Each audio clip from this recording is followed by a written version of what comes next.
UFC Vegas 106 Gilbert Burns versus Michael Morales takes place this Saturday, and in this video I'll be going through all of my picks for the main card. The first fight on the main card is Julian Erosa versus Mequazel Costa. I think that's how you pronounce it. Melky Costa, I believe, is his nickname.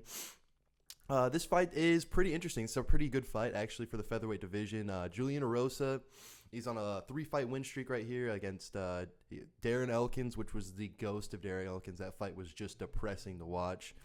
And then he subbed C-Rod. He has a submission over Ricardo Ramos as well. And then he has 2 losses. KO lost to Fernando Padilla, and KO lost to Alex Caceres. So, an interesting little run. But if you go back further, he has some sneaky good wins on his resume. See here, he beat Sean Woodson by Darce choke and Nate Landwehr by flying knee. He KO'd Nate Landwehr. Insane. And a submission over Charles Jourdain as well. So, Julian Erosa is not bad. He's been in the UFC since 2020. He's really a decent fighter. But he's going up against the young, up-and-coming Mequazel Costa. This dude is super active. He fought 2 months ago, and then a month prior before that, he has 3 fights in 2025 already. He's on a very three fights or 2 fights and 2 wins. This will be his 3rd fight, and I believe his 3rd win. My pick is going to be Mequazel Costa. I think his last win over Christian Rodriguez was very good. It was a very good showing for him. I thought C-Rod was going to beat him. But Mequazel Costa was just able to control him and get that decision win. And I think he could do the same thing to Julian Erosa. Julian Erosa is pretty good. He's good on the ground. He's got some submission wins. But I just think Mequazel Costa is going to be a bit better. As you can see here, 35 and 28, 6'1", 5'8", 145, 145. And Julian Erosa is going to have the better reach. I don't think this fight's going to take place on the feet that much. I think Mequazel Costa is going to be able to get him down and control him into a 29-28 decision win. This is the apex, man. It's hard to have the same passion for these main card picks as a pay-per-view. But if I had to pick, which I do, it would be Mequazel Costa by a 29-28 close decision. I think on the feet, Julian Erosa is going to have the advantage, but then once it gets to the ground, Mequazel Costa is going to be able to control him and avoid the submission threat of Julian Erosa. I think it's just going to be a sort of a wet blanket performance. Mequazel Costa is going to get him down, control him, and get that decision win. The next fight on the main card is Dustin Stoltzfus versus Nursultan Ruziboyev. This is it's a fight. It's the apex, man. It's just chug on through this one. Okay, Nursultan Ruziboyev. He's on 2 KOs. No, he's on 1 KO and then a loss to Joaquin Buckley in his last 2 fights, and then right before that, a KO over Cedric Dumas, which don't rate that win very highly. Cedric Dumas is trash, and he's also a garbage human being. So we're just gonna KOing him is just a cosmic good. I don't think it counts as a very good win. It's just what should happen because of karma. But if you go back even further, he has a win over Bruno Ferreira here. I'm looking at TKO, that's a very good win. Bruno Ferreira is not too bad. And lanky, tall. His loss to Joaquin Buckley is his only loss in the UFC, and as we find out, Buckley is very good. I was actually nervous for Buckley going into that fight, but I still thought he would get the win. I've been cheering for Buckley for quite a bit ever since his move to welterweight. He's been on a tear. So I'm not going to take that loss as anything, any indication that he's going to be losing to a Dustin Stoltzfus here. Dustin Stoltzfus. When I think of Dustin Stoltzfus, I just think of the German guy, Abbas Nurmagomedov. I think about him putting his front foot into Dustin Stoltzfus' face and TKOing him there. I don't know. I don't rate Dustin Stoltzfus very highly. He has a sick KO over Marc-Andre Barrio and a TKO loss to Bruno Ferreira by spinning elbows. He was spinning and winning all over Dustin Stoltzfus. So I'm going to go with Nursultan Ruziboyev. I think Ruziboyev is going to be able to stay on the outside here. So as you can see, there's a height advantage. There is a slight reach advantage. Ruziboyev is a bit more lanky. Both taller fighters, but it's middleweight, so Ruziboyev is taller for the division. 31, 33, similar on age. I just think it is Dustin Soltis' time to lose here. I don't think he's going to go on any sort of run. And I think he ran into Ruzaboyev, and Ruzaboyev's going to KO him. So I'm going to go with Nursultan Ruzaboyev by around 2 TKO. TKO is what I think. I think he'll probably hurt him pretty bad and then go for the finish and get him out of there. I don't rate Dustin Soltis very high. Ruzaboyev's probably decent. I'd like to say we'll see if he's decent. I mean, he's got the 2 KOs, but it's not crazy competition. Dustin Soltis is coming off a KO win, so it'd be nice to stifle that momentum, and Ruzaboyev just gets it done. So I'm gonna go with Nursultan Ruzaboyev by round 2 TKO for this fight. Let's go ahead and move on to the next one. I hate the Apex. All right, the next fight's actually pretty decent. Sadiq Youssef versus Myron Santos. Myron Santos, I'm very impressed with. He's coming off the Tough, the Ultimate Fighter. I had him winning the whole thing, so I was very happy to see that KO over Offley. I think it's Con Offley. I think his name was. That KO is just whoo, mwah. Picture perfect KO. Just left him slumped. That's the type of KOs we look for. Is the type of thing we get excited for. He is taking on Sadiq Youssef, Super Sadiq Youssef. What do I got to say about Youssef? Why is he only fighting once a year? Where is this guy ever? I mean, there was a time where I felt like he was somebody decent. His striking was pretty fun. He seemed like a technical fighter. Like he could go and get these wins. He was doing very good against Edson Barboza until he fumbled it in the third round and lost the decision. There were 2 close rounds and then just fumbled it in the third. I don't rate Sadiq Youssef very highly. He needs to be fighting more. Why is his last fight Diego Lopez, and he got KO'd in that? So suspect chin. Diego Lopez is very good. He's a dangerous fighter. He's got knockout power clearly. He's dropped Volkanovski. He's got power. But why is it a year later that you're coming back against a dangerous up and comer who also has KO power? Where have you been? Where have you been, Sadiq Youssef? I think he was good at a time. I think maybe he's lost some of his motivation, maybe to be in the sport, because I don't see him being that top 15 fighter anymore. I think this is maybe another KO loss for him. Myron Santos is coming off of a sort of a trash performance. I don't think he won that last fight. I'm pretty sure it was a robbery. That's what I was saying when I watched it. I don't feel like Myron Santos won. But I don't see that sort of game plan coming from Sadiq Youssef. I don't think he's going to be able to take him down and control him like let's take a look at this guy's name.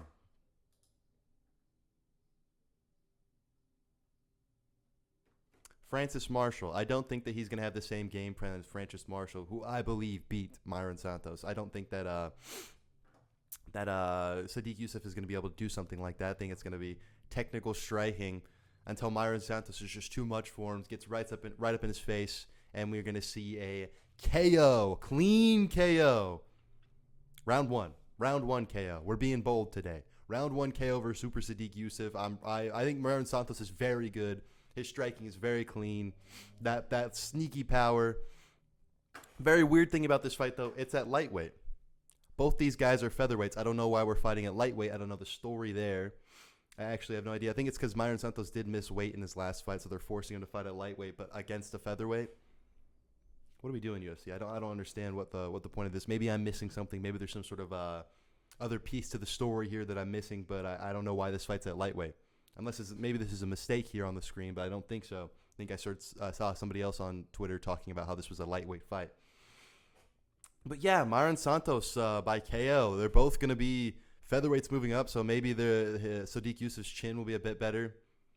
Fighting at lightweight, not having to do as much of a weight cut, but I still see a Myron Santos KO. I don't think Sadiq Youssef's got it anymore. I don't think he's or not got it, but he's got the capabilities to be a top-ranked fighter like I believe Myron Santos is. I think he's on the run to be in the top 15 sooner than later. I don't think Sadiq Youssef's ranked anymore. Actually going to look at that real fast. Yeah, no, Sadiq Youssef's no longer in the top 15. I think he's probably just outside, and this is the type of win Myron Santos is going to need. A finish over Sadiq Youssef should lock in a lower-ranked top 15 opponent in the featherweight division for Myron Santos. if he looks good. I'd hope he's not staying at lightweight. I'm going to continue off of thinking this is a featherweight fight, and this is just some sort of one-off that they're doing, maybe because he missed weight. I believe he should be at featherweight. But yeah, that's the pick. Myron Santos, round 1 KO.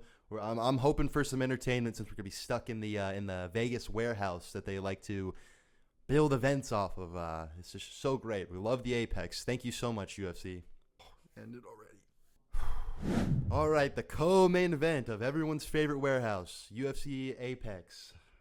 Rodolfo Bellato versus Paul Craig at light heavyweight. Paul Craig is back at light heavyweight. Everybody needs to watch out. Paul Craig with wins over Ankalaev, Nikita Krylov, and Jamal Hill, all top 15 ranked light heavyweights. What a crazy thing Paul Craig is. He's been ranked at both middleweight and light heavyweight. He's taken out the top guys at light heavyweight. The current champion has a loss. That was only loss in the UFC, or maybe his only loss at all, is to Paul Craig. Last minute triangle. So Paul Craig, always dangerous. On the ground, he always has the chance of getting that submission, but it's always in a fight he's losing.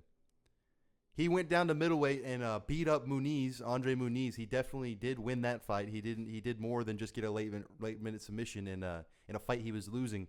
But all these top fights, all these top wins he has are fights he was losing, getting beat up in guard, and then threw up a submission and happened to snake the submission win. So he is facing Rodolfo Bellato. Who cares? I don't like Bellato. I don't think he's very good.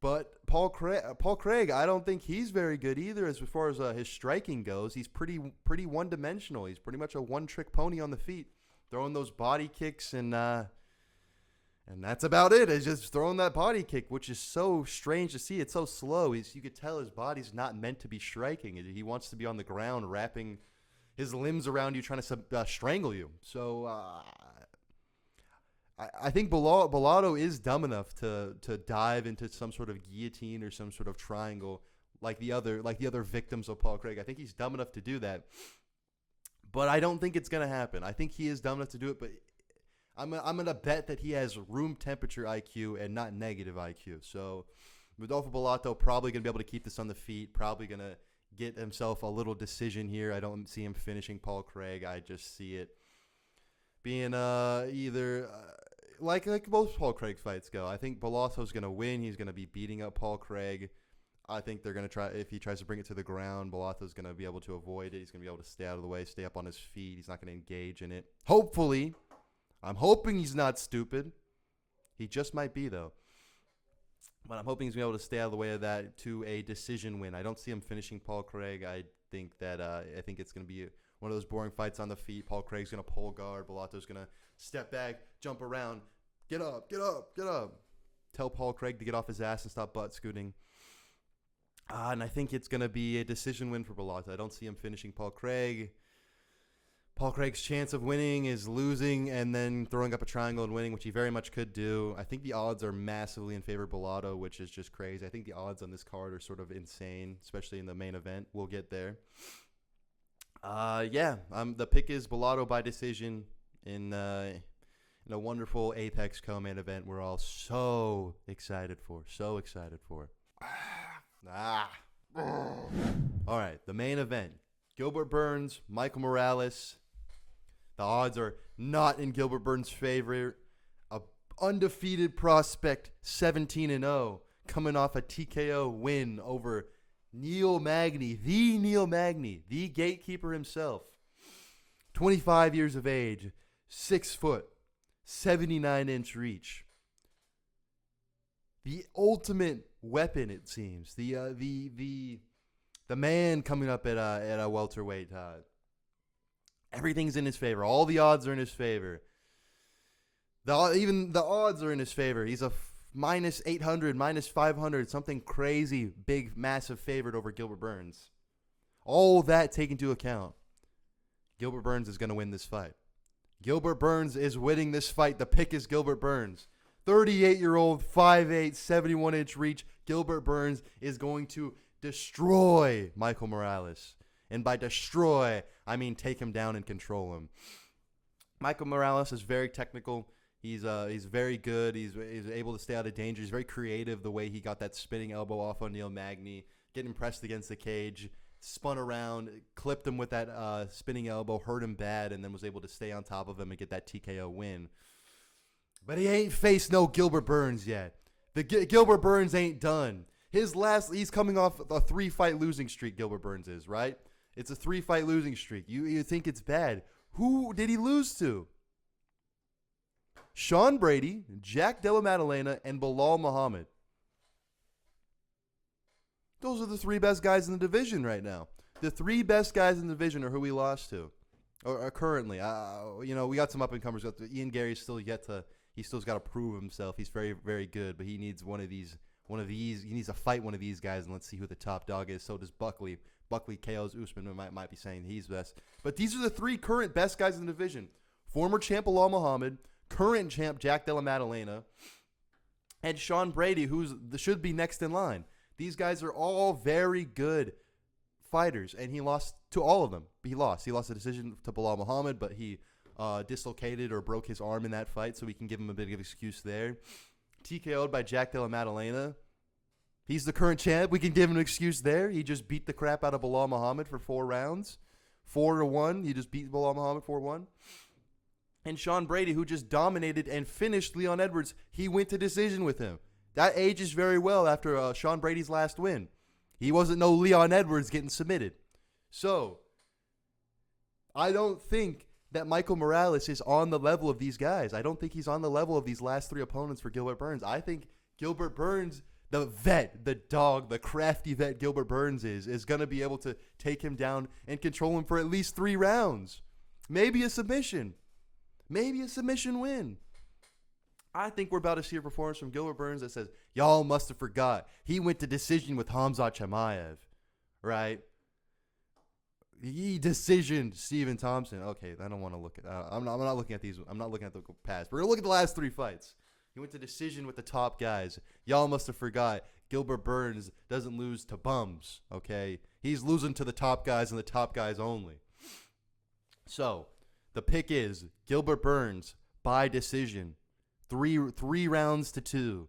If it stays on the feet, Michael Morales is super technical to keep that leg kick going. Pump that jab. He's going to be able to pick him apart on the feet. I think there's a chance Gilbert Burns gets dropped by a jab, as he tends to do in one of these rounds. But later rounds 3, 4, 5, maybe 1-2. Maybe we'll see a 1-2. Michael Morales wins first round and a third round. Gilbert Burns is going to sneak the second. 4th and 5th are his rounds. That's when he's going to be taking him down. He's going to keep the control, be working for submissions. He's going to be working for dominant position, absolutely mauling Michael Morales. These odds are disrespectful. Get Gilbert Burns that massive plus money. Why are we giving Michael Morales this big of a favorite over Gilbert Burns? Why? Because of his last 3 losses? They're the top guys. How can I reiterate this more? How can I drill this point in more? It's literally the champion, the former champion, and the guy who's next for the title. The literal top 3 guys of the division are his last losses. And he only got TKO'd by Jack Della after a fight he was winning. He was winning that fight. And I'll die on that hill. He lost at the very end with a minute 15 left in the fight. He got TKO'd. But he was winning. Had it gone to the scorecards, Gilbert Burns was going to win over the current champ. Okay, I don't think Michael Morales is well-rounded enough to be fighting at the top of the division yet. I think he's going to take this loss to Gilbert Burns. He's going to pick himself back up, and he's going to fight one of the lower-ranked guys. Maybe give him Neil Magny again. Give him Neil Magny again. Yeah, but he'll fight somebody else in the lower-ranked division and come right back up and be in the mix. But the top's too crowded right now. I don't think there's a place for Michael Morales in the top of the division right at this moment. I think we're in for a massive upset in our main event. It's going to be a decision. I don't even think Michael Morales, if he wins, he finishes Gilbert Burns. In my opinion, I think Michael Morales will go to. If it's going to be a decision either way, it's going to be 3 rounds to 2 either way, in my opinion. But I'm leaning Gilbert Burns. We're going with my boy Gilbert Burns. I'm not forgetting that Khamzat fight, even though it is a loss. I'm not forgetting that fight. It was good. Yeah, so that's the pick. Gilbert Burns by decision. We'll work our way through another UFC Apex event. Got another Another one coming up next, too, that I'm not so happy about. They really like to just crap out these UFC Apex events in between some peak pay-per-views. So we're going to chug our way through these last two. Those are the picks. Make sure to check out the watch-along on Twitch. I'm going to link that in the description. I'm watching from prelim number 1 to the main event. I do all of my picks for the prelims when I'm live, so you can get them right before the fight starts. I don't put them in the videos. I just put the main card picks in the videos. Follow me on Twitter. It's Steph33 on all platforms. I'll link that in the description as well. Yeah, those are the picks. Let's go over it one more time. Julian Erosa by, what did I say? Mekuzal Costa by decision. Dustin Solfis to lose to Ruzaboyev by TKO. Myron Santos to KO Sadiq Yusuf, round 1. Bellato to decision, Paul Craig. And Gilbert Burns to decision, Michael Morales. Those are the picks. Check out all the links in the description. I'll catch you guys in the next one.